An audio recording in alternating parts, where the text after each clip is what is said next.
The man whose ideas and message and now his delegates are on equal footing to combat the establishment of the Republican Party. Here now, Texas Republican Congressman Ron Paul. Congressman Paul, it's a pleasure. Congratulations on the numbers you achieved last night in Iowa.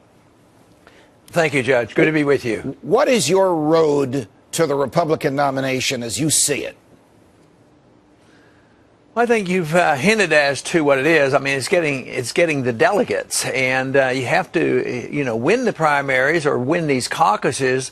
But there are some that are going to be more difficult than others. Some states are very, very big, and then you're talking about hundreds of millions of dollars, which we won't have, although we have a very strong donor base, but they are small donors, so we have to depend on that. So it is going to the smaller states and looking at the caucus states and do our very best in all the states possible, but I think we got the boost that we needed, and we're feeling good about where we're going from there. What can you do to remind Republican voters that you are the only game changer, that all the other Republican candidates agree on, in one form or another, basically on the status quo as it is or as it was when George W. Bush was president? Well, you know what would be encouraging if, our large rallies, we had large rallies out in Iowa, sometimes over 1,000, sometimes 1,400 people. And a lot of responses came on the foreign policy of bringing our troops home, the civil liberties, the Patriot Act. They inevitably, whether I was in a Republican group or independents or what, they know about the Patriot Act, and they also know about this National Defense Authorization Act, which really impressed me because so many would even bring it up and ask questions about it. And the responses there are fantastic. But you don't hear that on the news. They don't report that. And if they would know that, they would see that there's a bit of a difference because the rest are supportive of the status quo. They're not talking about civil liberties. They're talking about, an aggressive foreign policy of moving troops around the war and occupation and changing the internal governments of other nations.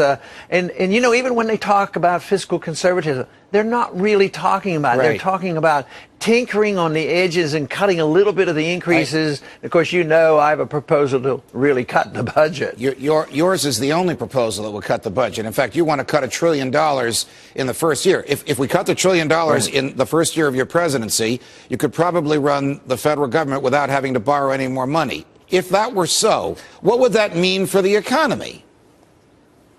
Well, I think, there's a lot of psychology in economics, and, you need to restore confidence. You have to get better policy. You restore, the psychology and the confidence. That would help. I think just changing foreign policy, it would change the psychology. If all of a sudden they started seeing our troops here at home rather than going into Australia and these different places. Now they're adding countries into all over Africa and looking at Syria and Iran.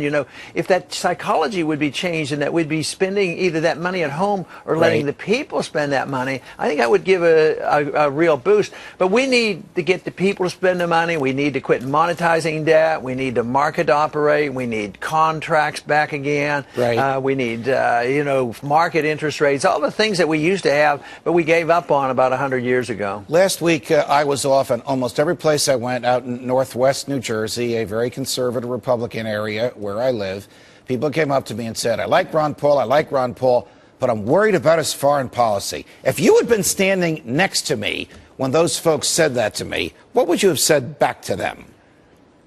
Well, I might have started with a question and asking, what are you worried about? And what they usually talk about is they're afraid I'm not strong on national defense. And I tell them that just spending money overseas as military spending, it may well distract from national defense. And I would use Republicans like Eisenhower warning about the military-industrial complex, and Robert Taft, how he warned about getting into NATO, and that we should be spending this money at home. But the one thing that to pay more attention to is they think that if you don't vote for the money and for the wars and everything, you're against the troops.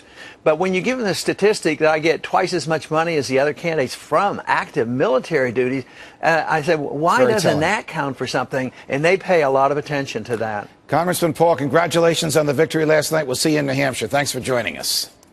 Thank you. As for the other candidates,